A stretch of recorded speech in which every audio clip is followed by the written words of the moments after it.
Thank you for coming to CSIS. I'm John Alterman. I'm a Senior Vice President here, the Brzezinski Chair in Global Security and Geostrategy and the Director of the Middle East Program. And I am delighted to welcome Cedric Schweitzer, the Head of Delegation for the International Committee of the Red Cross in Yemen.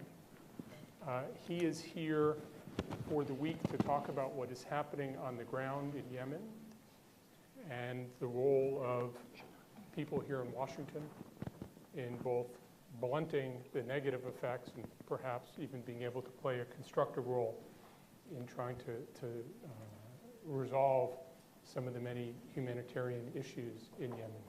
Cedric has been in Yemen for 2 years, has been with the ICRC for 14 years, where he served in leadership roles in Peru, Bolivia, Ecuador, Burundi, the West Bank, Guinea, Ethiopia, and West and Central Africa. Before that, he was a lawyer, but he decided law was too easy, and now he's working his way up, and now he's trying to resolve the issues of Yemen. I thought the way we do this is Cedric and I would have a conversation for a little bit specifically about Yemen, and then we'd bring up two of my colleagues at CSS, Steve Morrison, a Senior Vice President, head of our Global Health Policy Center, and Kimberly Flowers, one of my newest colleagues here working on food security. And we take the very narrow discussion of Yemen and start linking it to what we know about broader issues of international support on food security issues and global health issues.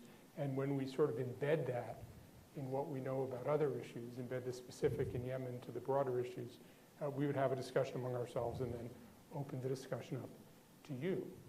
So with your permission, I'd like to start just by giving people a sense of where Yemen fits into the global context of things and why we should care. And the reality is that Yemen was fragile long before the outbreak of violence. I mean, Yemen is a country with a per capita income of about $950. Millions of people in Yemen have long been food insecure. The country imports 90% of its foodstuffs. It has been running out of water. Estimates have been that the Sana'a Basin, where many, many Yemenis live, would run out of groundwater in 2017. The aquifers are being depleted using diesel pumps, which have to drill deeper and deeper into the ground to draw up water. And half of Yemen's water, about 40% of Yemen's water use, is used to grow khat, narcotic leaf that Yemenis chew in the afternoon. Then the problem started. That's where we started from before we got to the problems we're seeing today. The Houthi movement started more than 20 years ago in the far north of the country, and it's gathered strength. It really is, I think, more a cultural movement than a religious movement. People have been trying to shoehorn it into saying this is Shia Sunni. It's not really traditionally the way we think of Sunni-Shia tensions. It was an effort to preserve tribal customs against onslaughts of Saudi influence, and also a sense that President Ali Abdullah Saleh, the previous president of Yemen, was corrupt. There has been warfare for more than a decade. The ICRC has been operating in the north of the country for much of that time, trying to relieve the humanitarian consequences on an increasingly besieged population in the north. Ongoing turmoil since the Arab Spring has polarized politics, but Yemen doesn't have bipolar politics. There aren't just two parties involved in Yemen.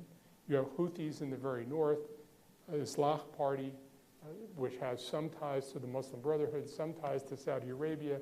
Toward the middle of the country, various elements of former military battalions, Iraq separatists in the south of the country, AQAP, Al-Qaeda in the Arabian Peninsula, in parts of the south, rising parts of groups that affiliate themselves with the Islamic State coming up, tribes scattered throughout who shift alliances. Many non-tribal Yemenis feel very vulnerable to all of this. And in a poor country with very limited resources, it's been easy for people to buy or at least rent loyalty. A growing aspect of the economy in Yemen has been and remains paying protection money and being part of the security business. And being part of the security business drives further insecurity because you need people to feel they need to buy security in order to keep the security business going. And you have a number of people whose way of being productive is to be a security guard or to be on somebody's security payroll. And that's increasingly where the Yemeni economy has been evolving. There is an enduring problem of how, even after all this is resolved, what makes the Yemeni economy work. From a US perspective, the US gets drawn in on several levels. First are the rise of these jihadi groups who have used Yemen to have global reach. And we've seen this with Al-Qaeda in the Arabian Peninsula and al-Awlaki bombing plots that come out of Yemen, several of which were narrowly foiled. Second is the distress that Yemen causes Saudi Arabia, a close security ally of the United States. And Saudi Arabia, in many ways, has been agitated about security coming out of Yemen for centuries. But the fact that Saudi Arabia feels threatened by Yemen, feels threatened by instability in Yemen, is partly what drives Saudi action. Securing Bab el-Mandeb, the western coast of Yemen, on the other side of the strait from Somalia, is important for global shipping. And then you have the problem of the overflow of refugees into Somalia. You actually have hundreds of thousands of Somali refugees in Yemen, and the huge displacement of people, the potential spread of disease, extremism, and all those things into an already unstable Horn of Africa. Saudi Arabia sees the situation in Yemen principally as an element of Iranian power reaching into the Arabian Peninsula. And they're determined to push Iran back from its effort to reach into the Arabian Peninsula. Many people in the Sunni Arab states see the Houthis as just like Hezbollah, except more aggressive, more successful, more quickly than Hezbollah was in Lebanon. The problems in Yemen combine a whole set of humanitarian issues and a whole set of political issues. There's a massive displacement of vulnerable people. The problems are looming and they are likely to worsen before they improve. But there are also all these questions of control and influence. Each side seeks to dominate people and geography, which it does partly through providing and denying relief supplies. In a modern twist, you don't really have a battle between two states. You have battle between a state and a proto-state, or a non-state actor. And as we think about how this gets resolved, it's hard to imagine what victory looks like for anybody, and how do you get there. There was a national dialogue process that started after Ali Abdullah Saleh's fall. It lasted for more than a year, included the Houthis, but it didn't produce a durable outcome. President Hadi, who came to power after President Saleh was pushed from power, remains a president in exile. He has limited support, and there is no clear restoration of his power or a successor to him in sight. Saudi airstrikes started more than a month ago in order to prevent a Houthi takeover of Aden.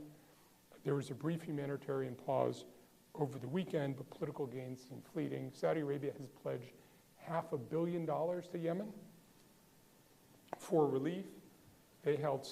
Saudi Arabia hosted talks last week in Yemen, which the Houthis declined to participate in. Last night, Abdul Malik al-Houthi said he was willing to attend talks in Geneva a week from today to begin to explore a resolution to the conflict. So, Cédric, we have 90 minutes to solve this. Good. And I'm glad you're here. As you look at the work you're doing in Yemen, what is the size of the vulnerable population you are working with? And where are they spread over this very large country of 26 million people that's sort of shaped like a big check mark at the southern end of the Arabian Peninsula? No, thank you very much, and thank you very much for this opportunity to be able to share a bit our experience in Yemen the last 2 years and these 2 last months as well. In terms of vulnerability, it depends. ICSC has a presence from the north to the south because we were trying to address the needs in all the country, in a fragile country, even before this decisive storm operation. But now today, to respond to your question, all the population is at risk. It's not just a particular region or a particular population. is all the population in general. Why? Because today we have a problem of access to one of the most needy good, which is the fuel. And this is a real problem today in Yemen, because if no fuel is entering the country, and if the fuel cannot be distributed adequately to all the population in Yemen, it means two main issues and concerns for the ICRC. The first one is the hospitals. There is no electricity anymore in Yemen for the last 4 to 5 weeks now, or very few hours in most of the city. It means that the only way to get energy is generator, and today hospitals are running out of fuel, and it means that they are not able to just functioning in Yemen. And here it has a big impact on the patients. We already heard some allegation of people dying for lack of proper treatment, some hospital closing because they cannot address the need of the patient entering, and this is one of the big concerns. There is a need for the fuel to enter, but not only for the hospital, as well for the water. You were speaking about, it's one of the countries that have a big problem of access to water, and the only possibility to have access to water today is not river, is not lake, there is no, it's the only ground water. And to get access to the groundwater, it's pumping station, and pumping station needs fuel to work. And today is one of our main concerns today in terms of vulnerability, and here we speak about the whole population, is access to water, because if fuel is not entering and if fuel is not distributed, in very few time, it will be a big humanitarian catastrophe. We are raising this issue for weeks now, that there is a need to find solution to allow at least these basic services to function. And here we speak about all the actors concerned, the coalition, the different actors on the ground, to allow these basic services to function, because again, if there is no water, and I already saw in the streets in Sana'a people fighting for water. And Sana'a is not the worst place for this access to water. So you can imagine the situation in the rest of the country. So for me today, all the population is at risk, and there is a need, and here is not organization like ICRC or the UN agency who are going to be able to address these needs. There are political decisions to be able to address as quick as possible, because there is no time to discussion. There is a time today to act, to address the need for the whole population. So today, all the population of Yemen is at risk for this particular situation. And that's about 26 million people. Yes. Does anybody have access to fuel? There are still some stock of fuel in Yemen. We have access still to fuel because we had some stock for our operation. There are still some possibility to have access to fuel. We managed to get fuel for some hospitals so far, but now with the time frame, it's not going to be very possible to have additional access, because the stock are reducing very quickly. There was the humanitarian pause, which was a very good news. At least for 5 days, it was possible to have the fuel entering the country, commercial tanker, because here we don't speak about humanitarian organization bringing the fuel. We should just ensure that the commercial system is functioning again to allow this fuel to be distributed in all the country. So during these 5 days, we start to see fuel entering. We had the good news as well, even some gasoline station had again some fuel to be distributed to the population, like 40 liters per people. This is a good news, but it's only in Sana'a. The rest of the population still don't have access to this fuel. And again, when we speak about, I answer very longly to your question, but when we speak about humanitarian pause, is something we have to be very careful. Humanitarian pause is very good for the civilian, for the population to brace a bit, to have access to basic services, to be able for the hospital to transfer wounded people, for the dead body to be collected in the streets. But here we should not link the humanitarian pause with the blockage of these basic goods to enter Yemen. And these goods should be always allowed to enter Yemen, despite the fact there is a humanitarian pause or not. And this is what we want to address, because it's very important that this fuel, these basic goods can enter, despite the fact there are still fightings, and are going to be respected by all the warring parties to be able, again, to address these most basic needs, which is access to water and access to the basic treatment in the hospital. As we look at this crisis, and there are reports that something just under 2,000 people have died so far, where are we on the curve of the crisis? If there's the beginning of a deal in Geneva next week or some sort of pause, Are we likely to be able to arrest the decline, or are we likely, whatever happens, to see things get more complicated quickly? I would love to be optimistic, but I have some difficulties to be optimistic for the future.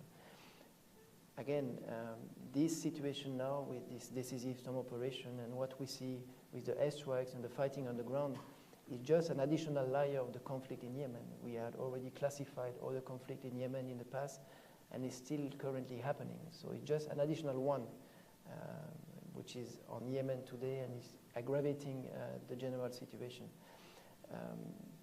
If we are at the end, at the beginning of the crisis, what we know is that today we are at the edge of a big humanitarian crisis because of the fuel, because of the lack of access to water and basic services. So here it's in a situation that we were not before, and there is a need to really quickly address it. But in terms of to expect a quick solution when peace will be again to Yemen, I am not Yemeni, so it's difficult to.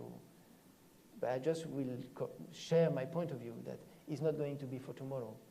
There is a lot of new challenges coming to Yemen. Even if we discuss about the more extreme groups like AQAP or other new dynamic like Islamic State, this is a reality today in Yemen, and it's even stronger.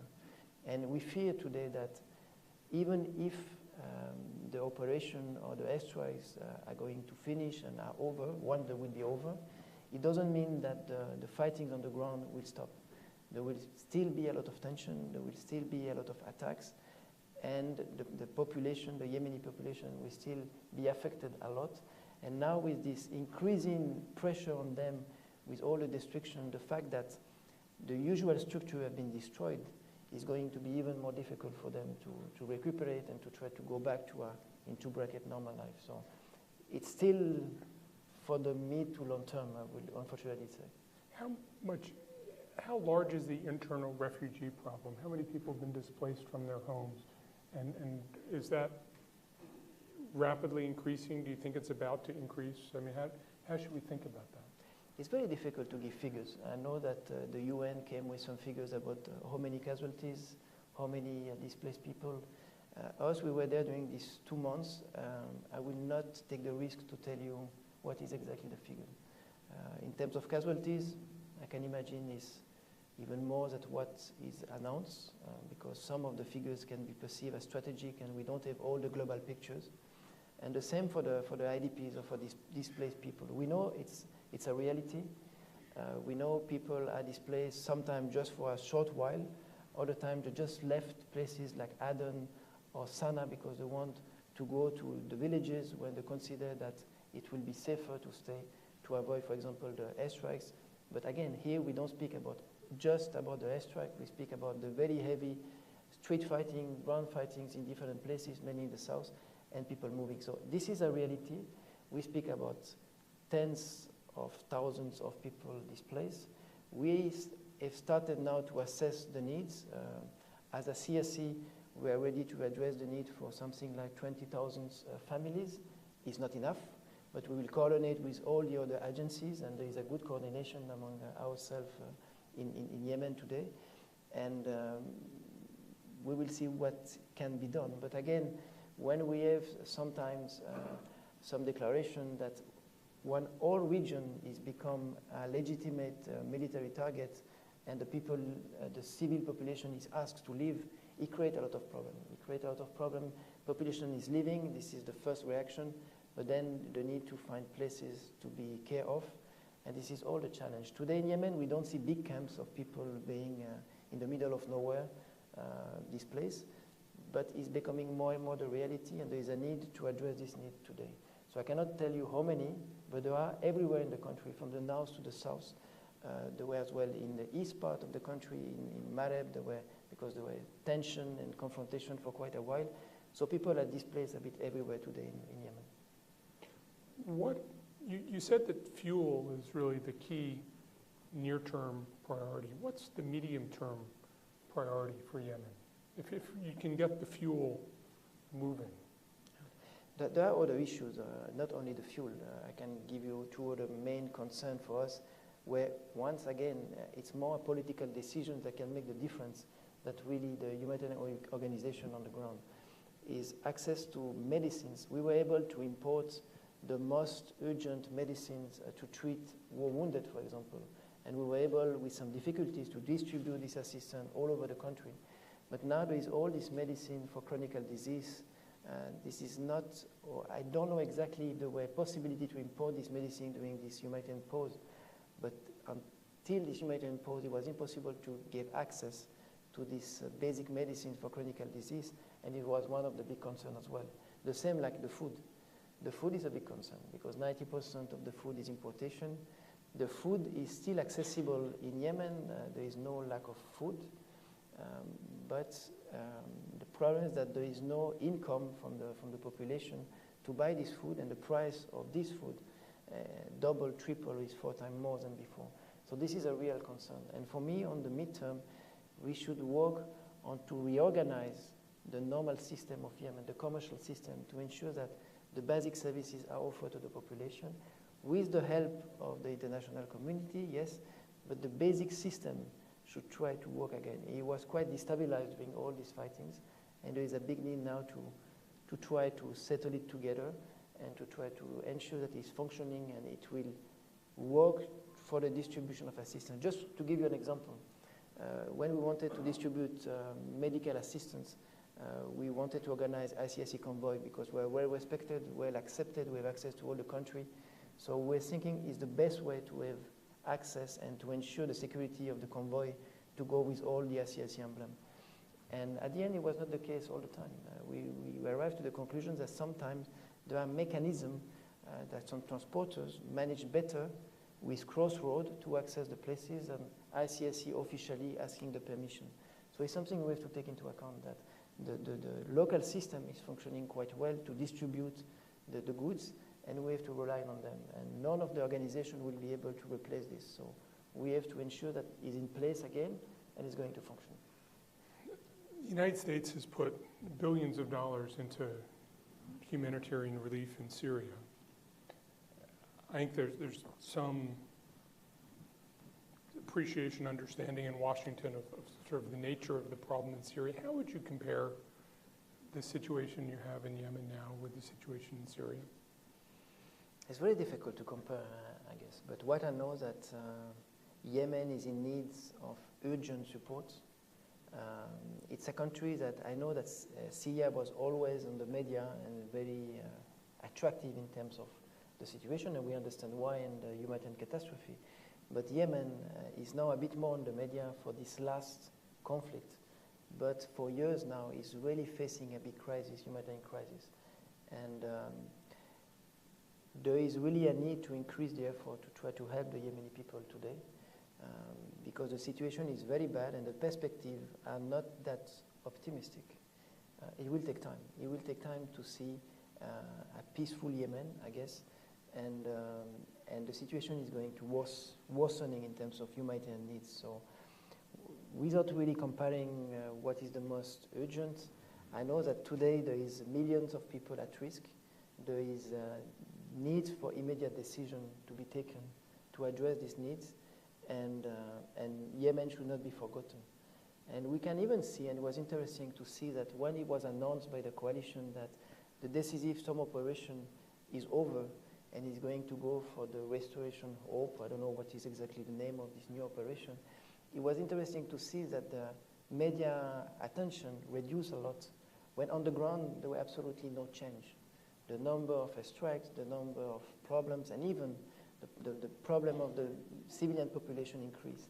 So it was very interesting. So there is really a need for us to maintain the crisis of Yemen in the radar, in the agenda, because there is big needs and it's not going to be addressed quickly. It will be on the long term. As we think about the broader agenda, why don't I ask Steve and Kimberly to come up? Steve and Kimberly, as I say, are people who have thought deeply about the broader issues of global health and food security. And I suppose the first question is, how much of what we've heard Greek talk about is just the nature of a complex emergency, and is there something unprecedented, unique about sort of what this the situation looks like that should especially grab our attention. Steve?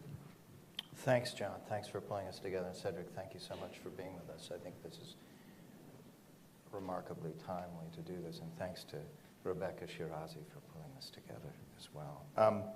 This is distinct in a couple of ways. One is cash is not the problem, right? Sometimes cash is a problem in these emergencies. In this case, we've got a bizarre situation in which the lead combatant sovereign state, the Saudis, are the ones committed to funding the relief operations. And so that takes the cash problem away, but it creates other wrinkles. The problem is not cash, it's more chaos, armed fragmentation, access and coverage issues, which are, the access and coverage issues here are exceptionally limited. This is acute and exceptional in terms of the presence, the very limited presence of NGOs, international NGOs, and UN operations on the ground. And we're seeing a quick depletion of international personnel. They're exiting because of the threat, the magnifying threat coming from AQIP, coming from ISIS and elsewhere, is leading to a dramatic reduction in international personnel. So the footprint was tiny before, and it's shrinking, and it's very hard to imagine how it's going to come back. The one thing that we see, the politicization of commodities and the contestation around them, that's partly this blockade issue.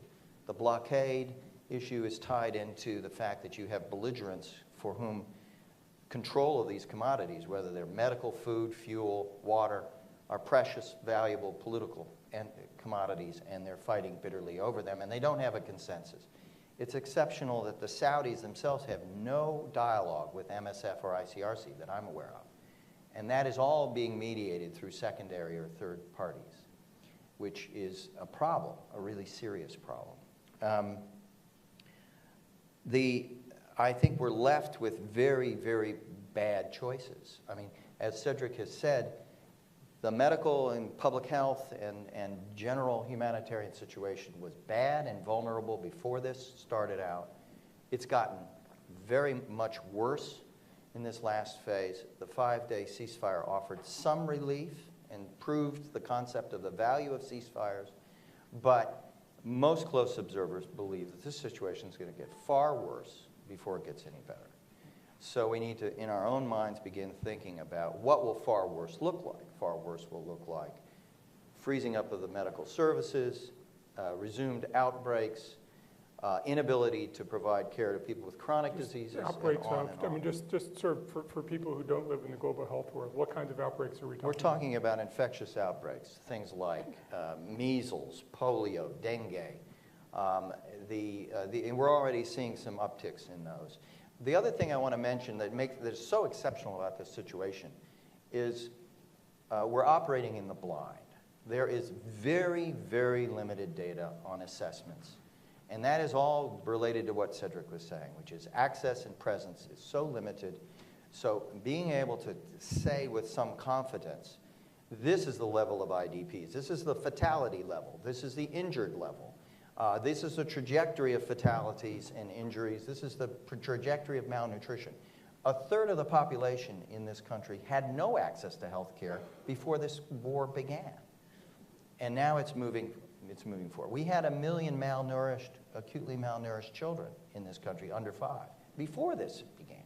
So we're operating in the blind in a highly complicated situation, which is going to become much more urgent very rapidly, where there's not much of a political arrangement for moving on this. The UN Security Council invoking the responsibility to protect, using the sort of channels that ICRC or MSF have created. All of those things are going to have to be worked in some fashion, but it's not clear to me how we get to a solution that alleviates what is going to be escalating suffering. Kimberly, I mean, have you ever seen anything like this? Not quite. I mean, I think what's interesting in the context that I really want to make sure to emphasize is that, last year, Yemen was the 7th most insecure food country in the world, and right now it's at #1. And I really think that we need to realize that pretty soon we're going to start using the F word, and by F word I mean famine. And so even though there's enough cereals in the country, they think through August, if there's no fuel to transport them where they are, is an issue.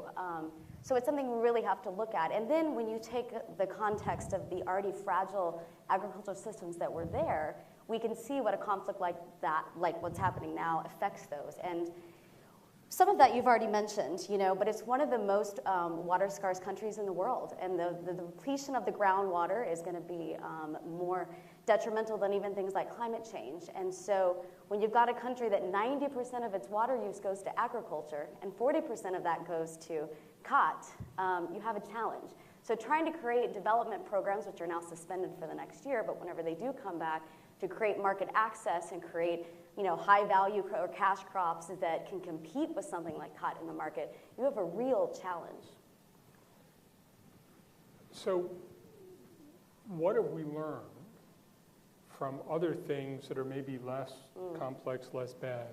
I mean, Cédric mentioned the importance of sustaining the internal market mechanisms and making sure you preserve them, and you referenced that very briefly. What other kinds of things should guide us as we think about the policy response from other situations? Sure. Well, when you think of overall kind of agricultural success when it comes to policy, you look at President Obama's Feed the Future initiative, which focuses on 19 countries, but doesn't focus anywhere in the Middle East. So, historically, the last year or two, USAID's put in about $4.5 million into agricultural development, but has put about $70 million in food aid. And so that imbalance is something that we're seeing evident right now. Obviously, for safety reasons, we can't go in. But when we do go back in, we've got to really focus on increasing the capacity of farmers, increasing market access, making sure that they understand how to use better water management and conservation.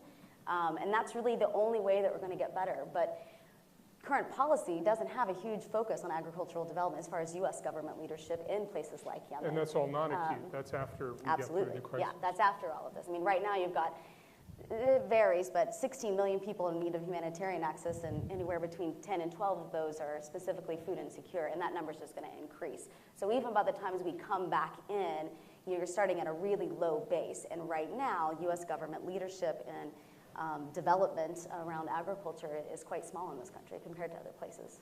Cédric, as you think about the work you've done in the whole list of other countries, I mean, you mentioned the importance, the centrality of fuel to this. You mentioned the importance of preserving internal market mechanisms. What are the other lessons from your professional experience do you think are most important to keep in mind as you think about solutions in Yemen? Okay, first of all, the immediate concern it is more linked to the mandate of ICSC and to try to address the need of conduct of hostilities, and this is something we need to address, this concern with the different parties. So it's something on the immediate term we want to do as well, because it's important to have the impact on the direct impact on the civil population of the attack of the airstrikes or the bombardment of some civilian areas. And here we started to engage on this discussion. It's not always easy, but it's something we will continue. The same of access to detainees, for example. We need to have access to all the detainees linked to this new conflict, and it's something very important to address the condition of detention, but as well to ensure that the family news are given to the relatives. So it's something on the immediate level. Then we are not development organization, so we'll try to address the first need. We will try to help the first recovery after this big additional conflict. But again, we will need to address the other consequences and the other conflict. And when you discuss about the possibility, the politics, or why it should be, yes, in a stabilized Yemen. And again, it's very difficult to imagine that tomorrow we will see a stabilized Yemen. It will take a lot of time.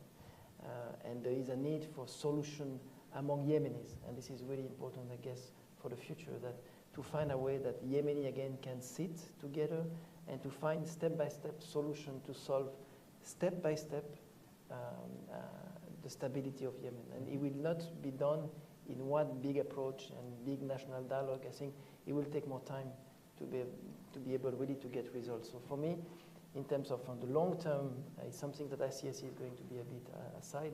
We'll try to address the needs of the urgent needs and the one of the midterm, essentially.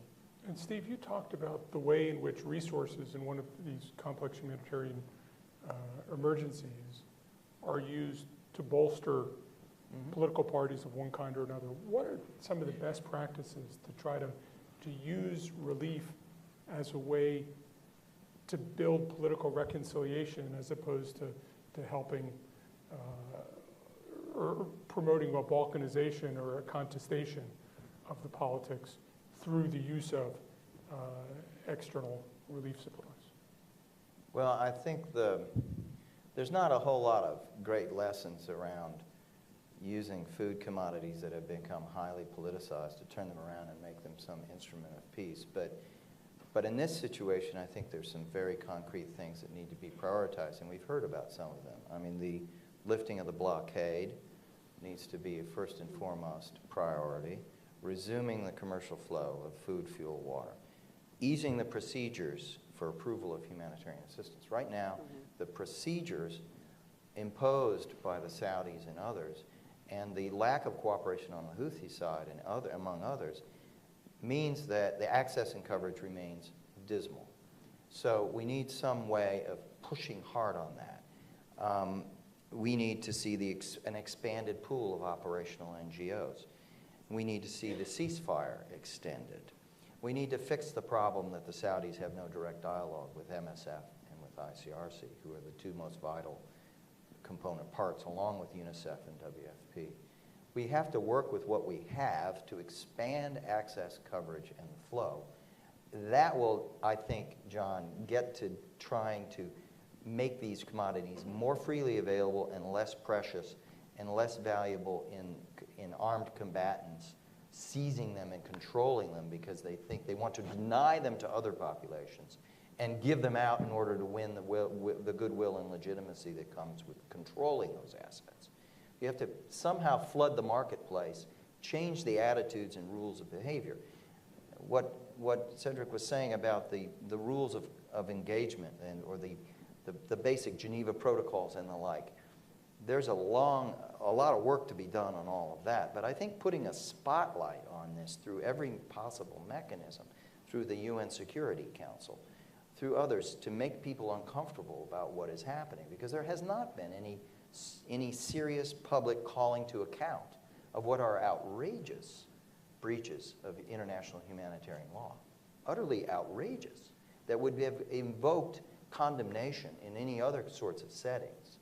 But we've seen some criticism for certain, but it's not been as searing and as loud and as necessary in order to change behavior and attitudes, to bring forward the reputational risk and to bring forward to a broader global public what is going on. Right now, this crisis is emerging in the midst of a proliferation of multiple horrible crises.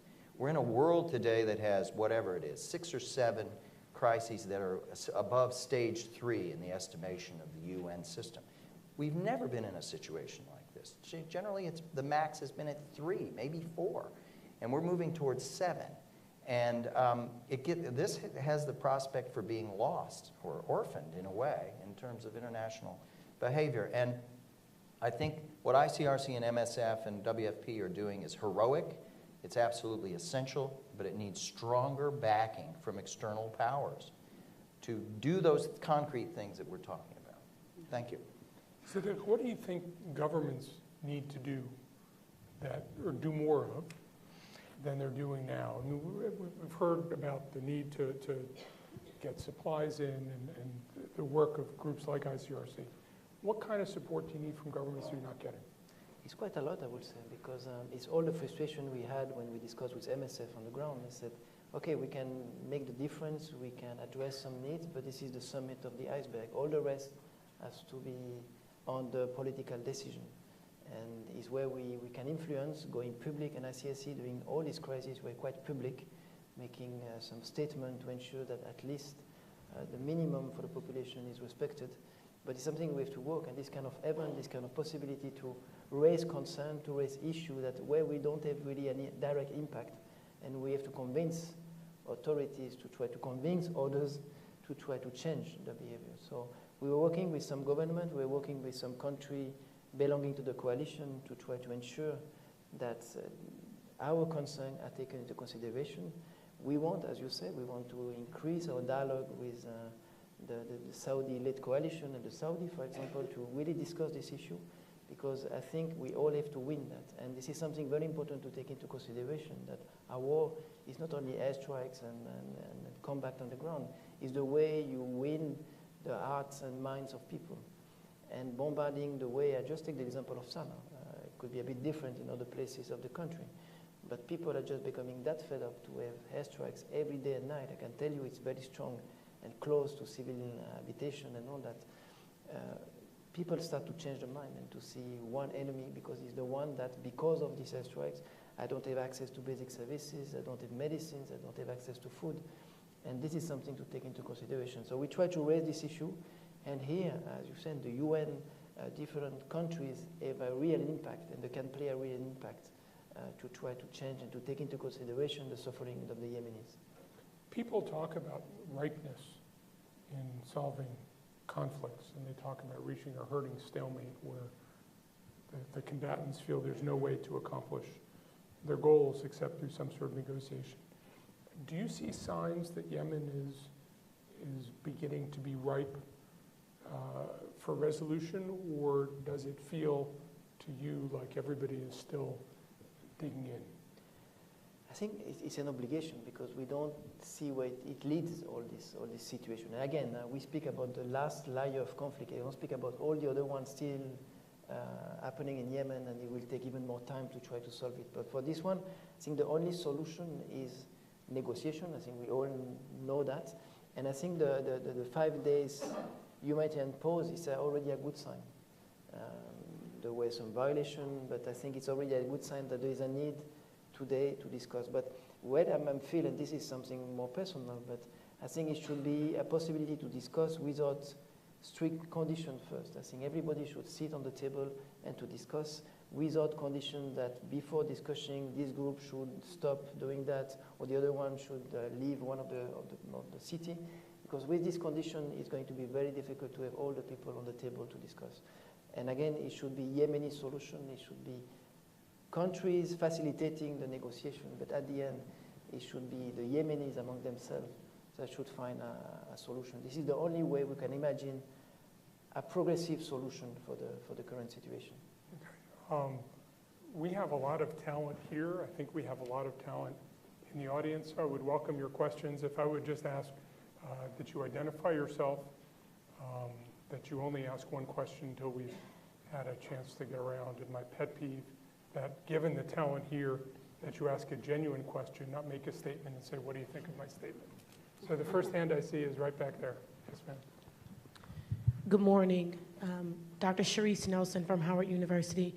My question is has the recent talks with Iran, the United States' recent talks with Iran, has it affected the situation in Yemen in a positive way or in a negative way, or if at all? For ICSC, it's complicated to answer this question that is very political. I will lead to my colleague, but we know that, as you said, the crisis in Yemen is something not only for Yemen, it's something more linked to a regional crisis, I guess. So this we have to take into consideration, and we have all the issue, the Iran boat, for example. This is something of concern, just to be sure that, at least for ICSC, on what concerns ICSC, that all what we want to do, we want to be involved in, should be purely humanitarian, and we don't want that to be used in a way or another for political reasons. So for us, we will just remain on the humanitarian response. And all these questions we understand, we see it, but personally we don't really respond to that, because what is important is to be sure that the needs of the Yemeni are fulfilled. And for the politics side, we leave to my colleagues or to the politicians. Yeah, I think the fact that the Iran talks have meant the U.S. is talking more with Iran, more with its Gulf allies, at least presents an opportunity to play a mildly constructive role, because we are in dialogue about security. I think that the fact remains that the United States has some differences with its Gulf allies about just how directly involved Iran is. I don't think anybody disputes that Iran is involved. Nobody disputes that there are Iranian weapons and money going to the Houthis. But is it billions of dollars? Is it sophisticated weaponry? Is it all sorts of things? Is this merely an example of Iran's global reach, or is this alliance of convenience? I think there are differences, not differences that prevent you from making progress, but certainly differences that lead the United States to conclude that nobody has a key to just turn this off. Partly, the regional tension over Yemen is a reflection of a regional tension, principally, but not only, between Saudi Arabia and Iran. If the negotiations lead to a decline in that tension, it may play a constructive role in Yemen. My fear, just building on what Cédric was saying, is that that process is likely to take longer than Yemenis have. That is, there's not going to be an instant decline in Saudi-Iranian tension, but there is a need for an instant decline in the amount of tension in Yemen, so you can start getting urgent relief supplies to vulnerable populations. Thank you. Right here in the front. Thank you. I'm Mahmoud Al-Lali with the Wilson Center.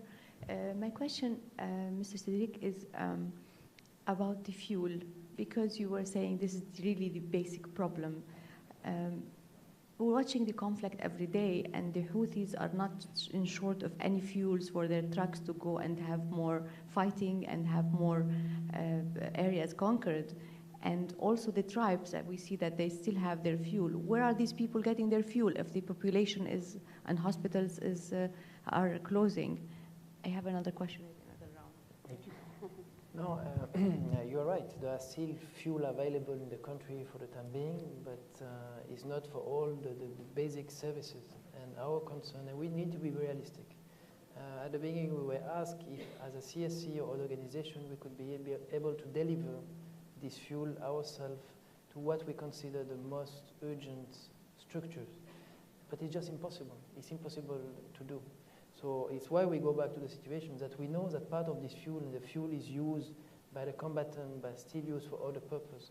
But what is very important for us is at least there is enough fuel to be able to reach as well the places that are really in need. If not, it will be thousands of people at risk. And what you say, the only way to do that is the commercial system to go back to normal. And again, I'm not naive. I know that part of this fuel is not going to be used just for humanitarian purpose. That's why we have to be realistic. But today, what I know, the reality on the ground is that there is less fuel than before. There is no access. You should see the queue for the cars and all that. Fuel, there are still less and less. And if we want to be sure that the most basic services are going to function again, we need more fuel to enter. And we need, because again, it's not just a question of to stop the blockage, it's to ensure that the parties on the ground, and here we can speak about Houthis, because if you see the checkpoints from, I think, Odeda to Sana, I think it's 18 checkpoints manned by Houthis. We have to be sure that they accept as well that these fuel are going to distribute it in priority to these most needy places. We discuss with them, we receive some guarantees, let's see if it's going to work, but our work, instead of distributing this assistance, will be to ensure that all the hospitals in all the country has access to fuel as the pumping station. It's the only thing we can do if we want to be realistic. Have you been able to work successfully with every party on the ground? Yeah, Yemen is quite amazing for that, and I was amazed working in different other contexts that in Yemen we managed to have contact with absolutely all the armed group, which is good, and we used to do that. But I would say to even improve our access to all the country, to be able now to spend with expatriate night in Mareb, in Al-Jof, which was impossible in the past, and to be accepted as well with our emblem, because 2 years ago we were not allowed, it was very difficult for us to go in places with our emblem because of the cross and the interpretation of what means the cross. Today, a CSC can use the cross, can go everywhere, can use the cross, the emblem, and the emblem is understood that the cross is not for proselytism, but it's just because we are an international organization working to try to alleviate the suffering of people. So we really started to discuss with all the parties. And here we speak about as well AQAP. We have contact with them. We engage them on different issues, on the protection. We even send them written intervention, and there is a dialogue on that. The fact that we have access to all the places is because as well we discuss with them to ensure security. So we will try to discuss is the only way to be able to have access is to discuss with all the parties. And I always give this example that if I want to go to Mareb, for example, today we need to at least call 40 people, share and different leaders here and there to ensure that I have sufficient guarantees from all these people to be able to go and to spend the night there. If one of them is saying no, we need all to reassess all the process to be able to go safely. So this is the way of Yemen. I guess you know better than me.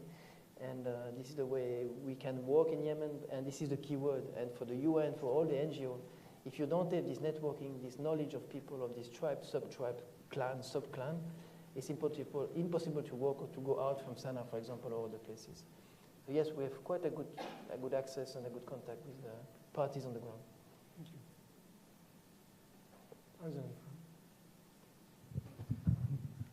Aizen Marogi, I'm a United States Army. I want to ask you a question. Historically, Yemen has been the backdoor for the holy shrines in Mecca and Medina. So the Saudis' mood to compromise with a hostile regime in Yemen is historically not acceptable. Having said that, and the possibility of political compromise, where do you see United States Army or United States government, and maybe Department of Defense, because most of the humanitarian capabilities, logistics, are within the Department of Defense. Do you see a role for United States military or the government in this crisis? In terms of humanitarian response, you mean? In terms of helping for the humanitarian response? Correct. I think to send troops on the ground for trying to answer to the needs will be something impossible to do, very complicated, because the perception of United States as well in Yemen. And I think it will even more complicate all the situation. Now to use, not to use, but to work or to cooperate with the United States to try to make advocacy, to ensure that they can pass some messages when some channel of communication are cut, to help them to open something and to try to pass messages, to put pressure on some government or some groups, is the way ICSC try to work with our humanitarian concern to be sure that they can help us in the way that to open some doors, to open some dialogue. But really on the ground, I think it would be impossible if we want to be realistic, and it could add to an additional layer of conflict, I guess. So I would say no, it won't be the best solution. Is there a role for any other military carrying on humanitarian action? Intervention. We are not that in favor as a CSC. This is something that we are always a bit cautious, because then there is a mix between military force and humanitarian, and then very quickly it can be confused.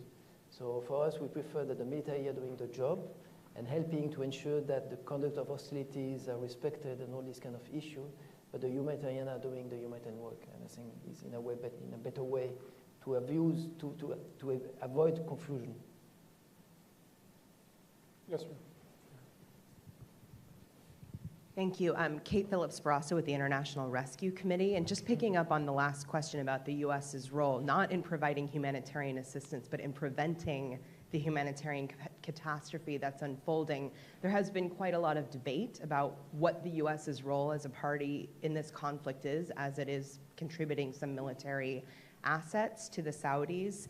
And it's been curious, I think, to a lot of onlookers with the U.S. government to hear from contacts in the U.S. government that they don't feel like they're getting those messages through to the Saudis about avoiding civilian targets and also ending this blockade, which is really confounding the humanitarian situation on the ground.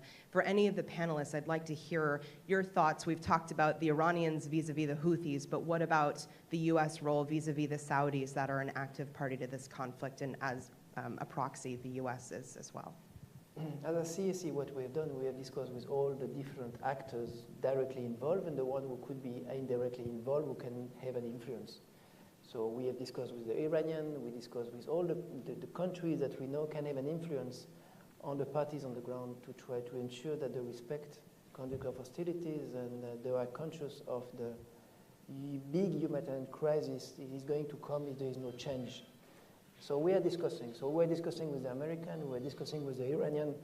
We discuss, we raise our concern, and again, to be sure that they can raise it and to try to put more pressure. And the channel with the US government was very open. We were able to discuss. The embassy is not anymore in Sana'a, but we're discussing with them to raise our concern, and again, to ensure that they can play a role for what concerns ICSC on conduct of hostilities and to ensure that these basic goods can enter Yemen. So we were discussing with them. I had several meetings with the ambassador of Iran in Sana'a, he's still there, to discuss the issue and to try to see how we can find solution to ensure that our message not only are passed directly when we can, but can be passed as well indirectly by other actors or indirect actors. So it's part of the ICSC work, the dialogue with all the people involved or indirectly involved in the crisis. Steve? Two comments or issues that I wanted to put out and hear from Cedric. One is, we know the UN envoy, there's a new UN envoy who's been very active attempting to get the ceasefire extended, attempting to get talks about talks underway in Geneva, because there's competing venues of talks which are only partial, trying to get something going that has broad inclusiveness and legitimacy under his sort of leadership. And the question there is, what is it going to take to sort of to support and move forward that option of empowering the envoy and to show some incremental progress. Second question is around this, the issue around the humanitarian presence on the ground in this very insecure situation.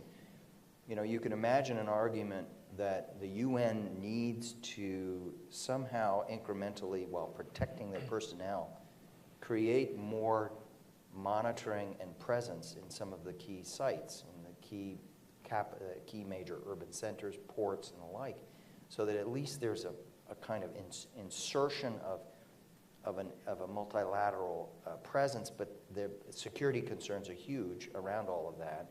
I'm not sure there's much stomach in this moment, but what would it take to make that idea work? So it's really back to you, Cedric, around these two options that are out there that look very complicated and difficult, but if there could be some movement on either of them, it might begin to change the equation.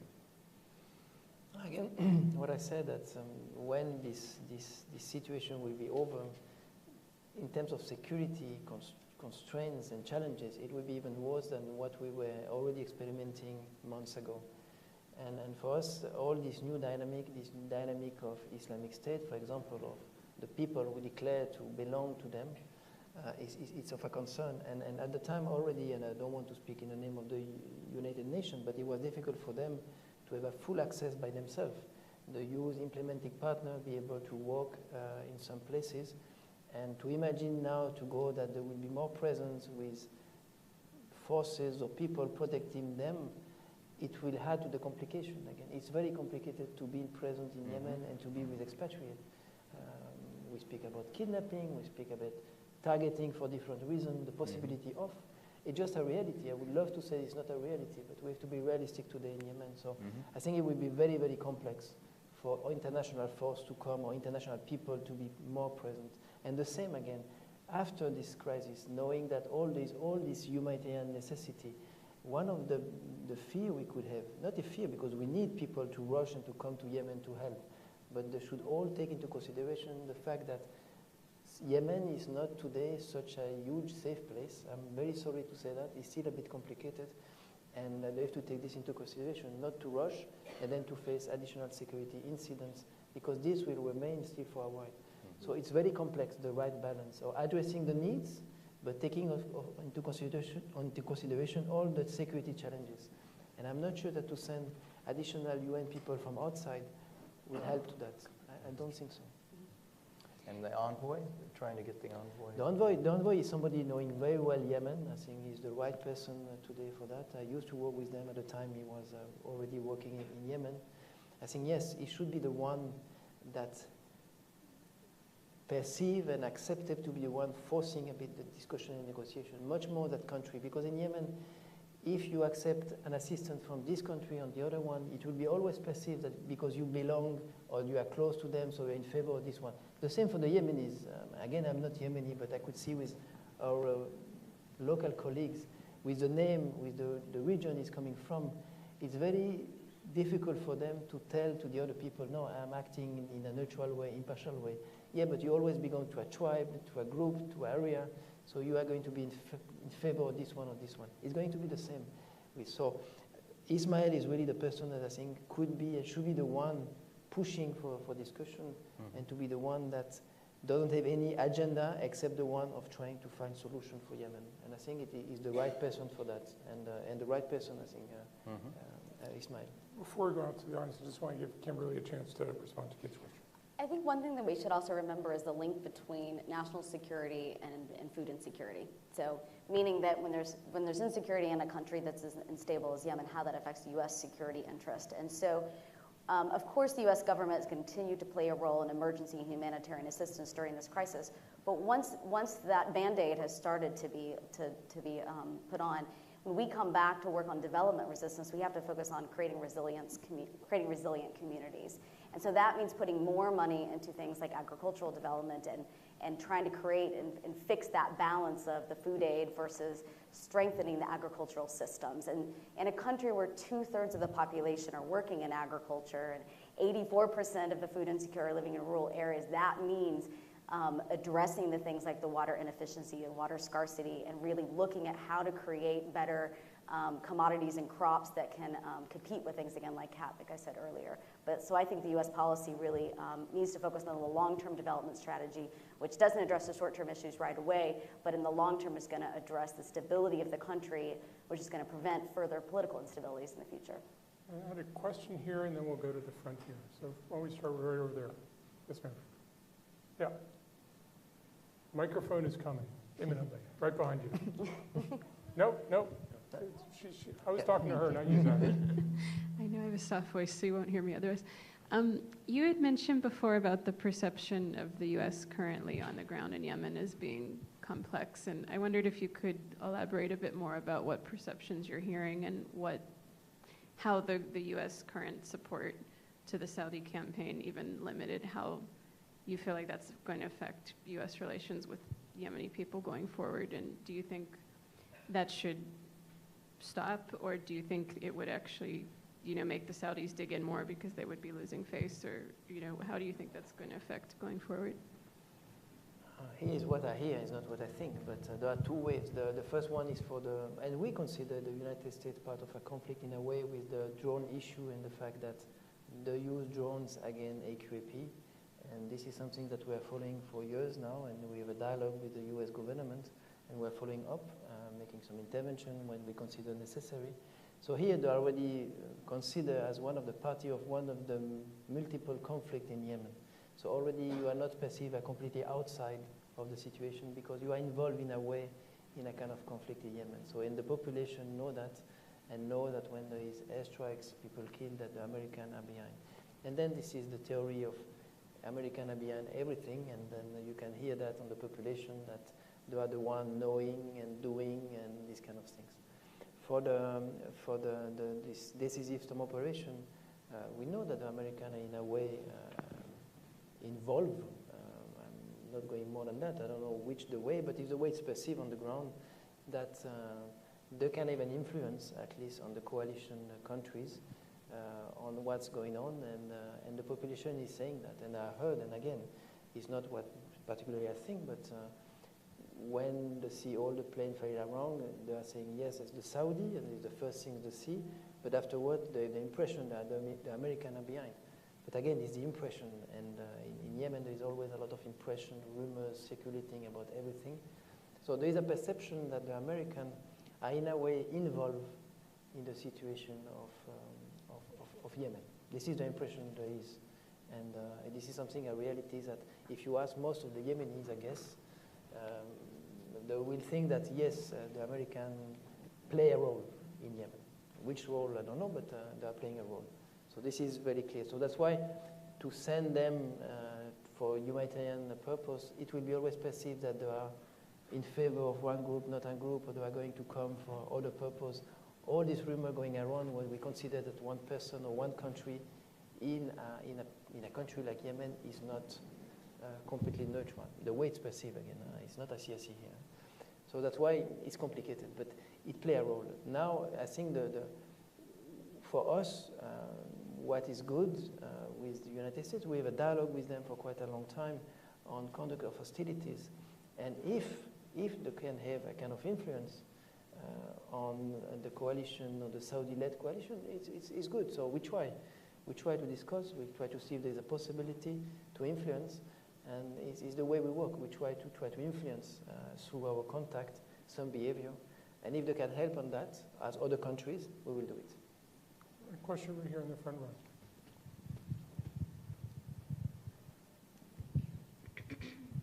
Thank you so much. My name is Ahmad from Yemeni Embassy.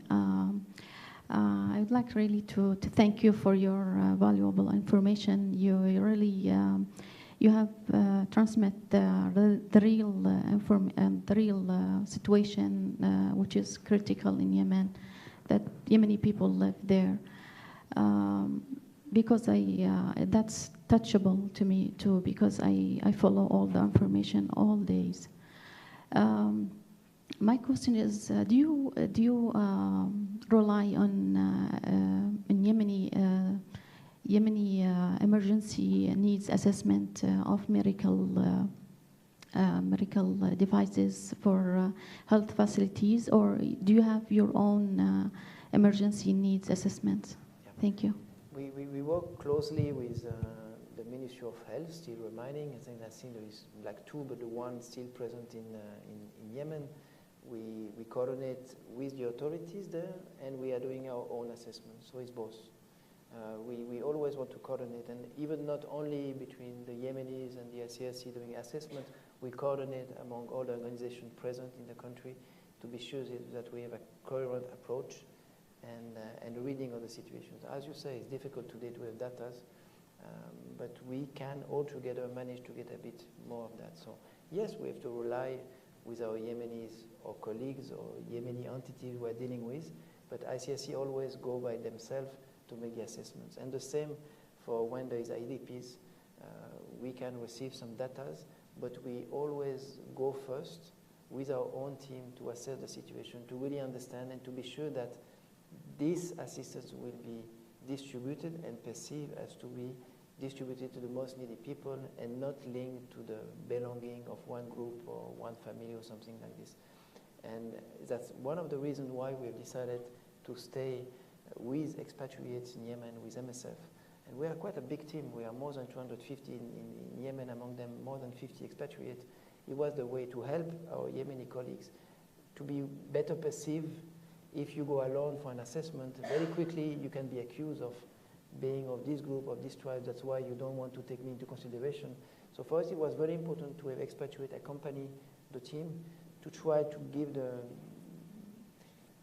to really show that we take everything into consideration and we address the need according to what is needed and not to whom people belong. So it's a bit of both. We take into consideration what we receive from Yemenis, from Yemeni structures, ministries, and then we make our own assessment, and then we address the needs. Where is your permanent presence in Yemen? Is everybody based in Sana'a, or do you have people in the north, people in the south? We have 4 offices today in Sada, Sana'a, Taiz, and Aden. For the time being, we have a big team in Aden because we have surgical team as well working there with MSF in coordination with MSF. And the only way to reach Aden is by boat, so we have these 2 ways of communication. The Sana'a airport, which is now open, which is a very good news because it was a kind of lifeline indispensable for the country. That's why you're here, right? That's why I'm here. Because the Sana'a airport opened. Yeah, exactly. It took time, but finally I managed to go out.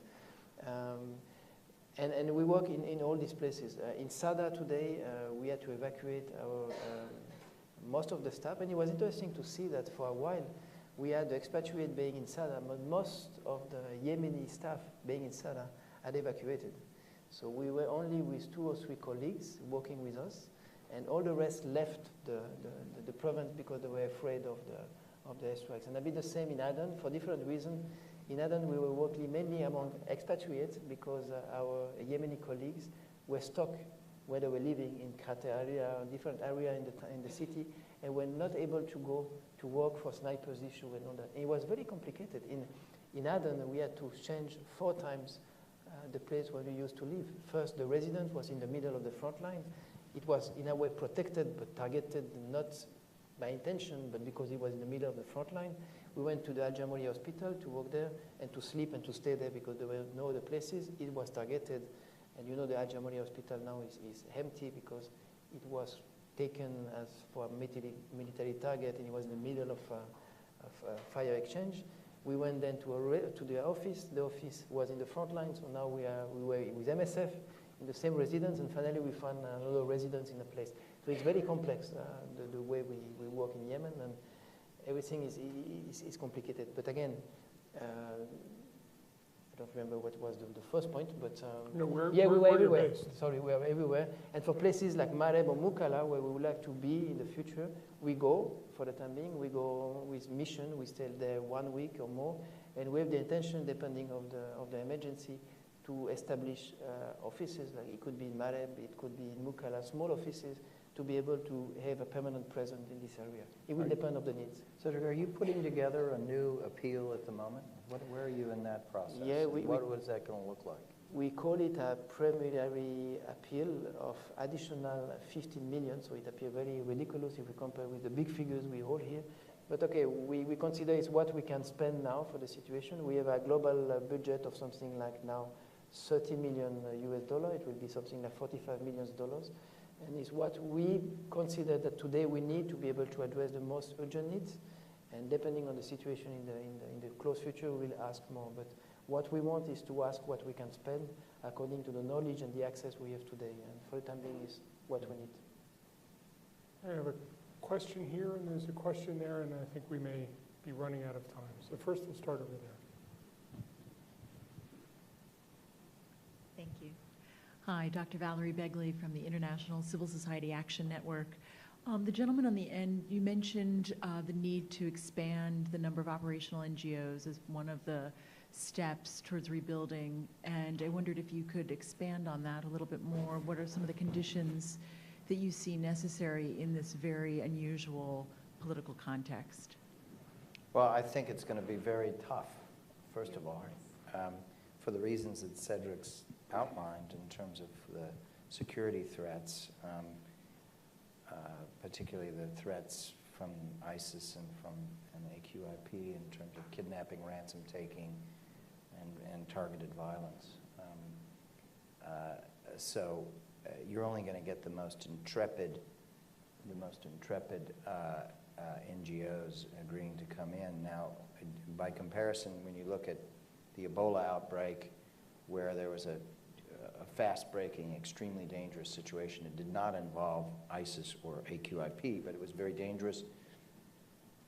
And you had a paucity of operational NGOs and a very urgent demand, and there was quite a mobilization around trying to break that, and it involved protection and medevac and some deliberate actions taken in order to assure people that they had a certain amount of exit. They had exit strategies that were going to protect them.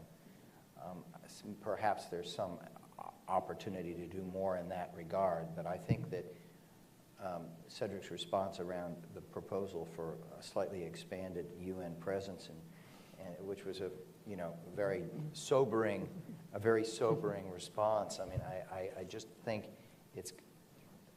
there's a certain collective security sense. If the international community is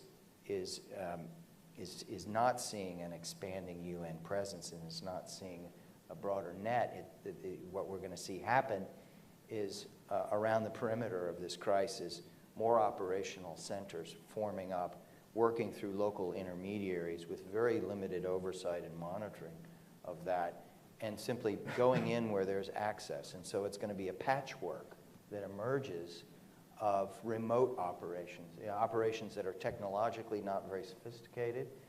In terms of medical stuff, it's going to be, MSF and ICRC have had to do this in other conflicted settings like Syria. Move to remote locations, work through local intermediaries, lower the technology and sophistication, and don't insist on the same type of oversight and monitoring to just in hopes that you're going to reach your target populations. Those are kind of the limited choices. I don't know what your feeling is. No, I fully share your reading of the situation. We know that it will be very necessary to have this presence.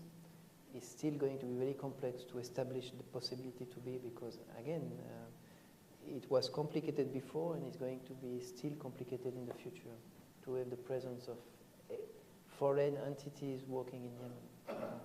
And on at least the midterm, if it's not the long term, I don't really see a solution that everything will be easier for them to work. So we have to find a good compromise. Everything is a question of compromise in Yemen between the added value of the presence and the security constraints. And we have to have the right balance all the time.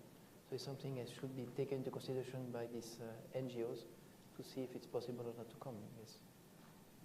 I think the last question right up here in the front. Hi, Mohammed Al-Basha, Yemen Embassy. Just to echo what my colleague Ahmed said, I can't thank you enough for what you're doing in Yemen. I think at this point you're doing more than what we Yemenis are doing for ourselves. So you should perhaps think about running for office, and my clan and I will definitely support you. You have a campaign manager sitting right here. So 3 short questions with 3 short answers. 1, from your experience now in Sana'a and Yemen throughout the country, what would be the safest place for us to have a humanitarian hub? And 2, you're talking to everybody, obviously. Are you getting the sense that they're ready to talk, to sit on the table and talk, or we're not there yet? And 3, because policymakers have very short attention span, if you have one urgent top priority, what would it be at this point? Thank you. For the hub, and thank you for the comments. For the hub, it's all difficult. We cannot have response that we had in some other crises that we are speaking about, humanitarian corridor, something which is not possible in Yemen. The way the country is organized, the society is done is just not possible. The hub, it's a tricky question because then where you put it, it will be perceived as something political anyway.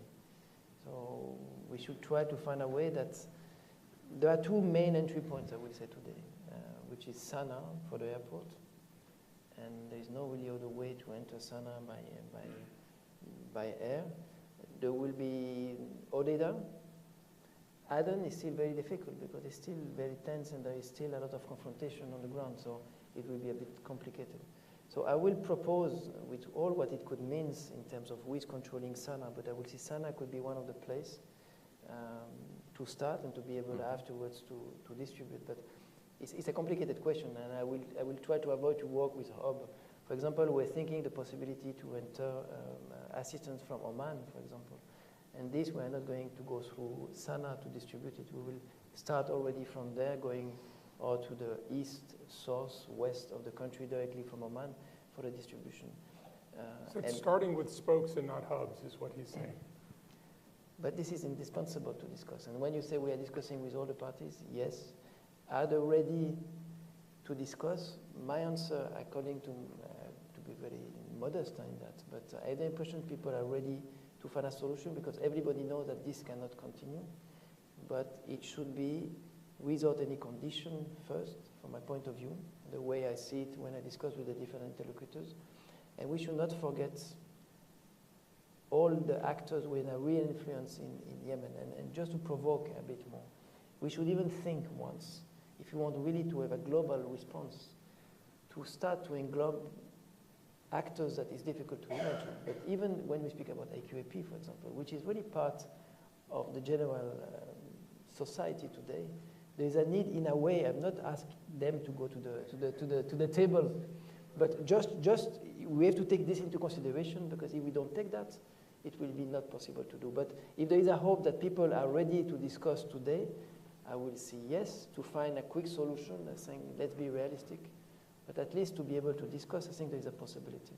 But again, if you put condition that we discuss only if you do that or you do that on both sides, you can forget it. And one of my concern is that it's difficult to see what will be today now if there is additional airstrikes, what will be the added value for that? Because now the solution of the weapons are not the solution. There is a need really to discuss and to find political solution today, and for the population and for all the Yemen. Because if it continues to go that way for months, it will be almost impossible to find solution that to see a Yemen recuperating on these attacks. And the third was the number 1 priority. I will say today is ensure that commercial system can function for the fuel, because again, without that, we will see in 1 or 2 weeks people dying because they don't have access to water. 1 or 2 weeks. Yeah. So this is the big emergency. It started, it is good, but yes, to continue is not because the humanitarian pause finished, is over, that it could stop. It should continue this access on both sides, on all sides. I want to thank you all for coming. I want to thank Cedric both for coming here and talking to us, and also for all that ICRC is doing in Yemen. I want to thank Steve and Kimberly for being great colleagues and joining me, and we hope to see you all again. Thank you very much. Thank you. And thank you for coming to CSIS. I'm John Alterman. I'm a Senior Vice President here, the Brzezinski Chair in Global Security and Geostrategy, and the Director of the Middle East Program. And I am delighted to welcome Cedric Schweitzer, the Head of Delegation for the International Committee of the Red Cross in Yemen. He is here for the week to talk about what is happening on the ground in Yemen and the role of people here in Washington in both blunting the negative effects and perhaps even being able to play a constructive role in trying to resolve some of the many humanitarian issues in Yemen. Cedric has been in Yemen for 2 years, has been with the ICRC for 14 years, where he served in leadership roles in Peru, Bolivia, Ecuador, Burundi, the West Bank, Guinea, Ethiopia, and West and Central Africa. Before that, he was a lawyer, but he decided law was too easy, and now he's working his way up, and now he's trying to resolve the issues of Yemen. I thought the way we do this is Cedric and I would have a conversation for a little bit specifically about Yemen, and then we'd bring up 2 of my colleagues at CSS, Steve Morrison, a Senior Vice President, head of our Global Health Policy Center, and Kimberly Flowers, one of my newest colleagues here working on food security. And we take the very narrow discussion of Yemen and start linking it to what money, and being part of the security business. And being part of the security business drives further insecurity, because you need people to feel they need to buy security in order to keep the security business going. And you have a number of people whose way of being productive is to be a security guard or to be on somebody's security payroll. And that's increasingly where the Yemeni economy has been evolving. There is an enduring problem of how, even after all this is resolved, what makes the Yemeni economy work. From a U.S. perspective, the U.S. gets drawn in on several levels. First are the rise of these jihadi groups who have used Yemen to have global reach. And we've seen this with Al-Qaeda in the Arabian Peninsula and al-Awlaki bombing plots that come out of Yemen, several of which were narrowly foiled. Second is the distress that Yemen causes Saudi Arabia, a close security ally of the United States. And Saudi Arabia, in many ways, has been agitated about security coming out of Yemen for centuries. But the fact that Saudi Arabia feels threatened by Yemen, feels threatened by instability in Yemen, is partly what drives Saudi action. Securing Bab el-Mandeb, the western coast of Yemen, on the other side of the strait from Somalia, is important for global shipping. And then you have the problem of the overflow of refugees into Somalia. You actually have hundreds of thousands of Somali, really traditionally the way we think of Sunni-Shia tensions. It was an effort to preserve tribal customs against onslaughts of Saudi influence, and also a sense that President Ali Abdullah Saleh, the previous president of Yemen, was corrupt. There has been warfare for more than a decade. The ICRC has been operating in the north of the country for much of that time, trying to relieve the humanitarian consequences on an increasingly besieged population in the north. Ongoing turmoil since the Arab Spring has polarized politics, but Yemen doesn't have bipolar politics.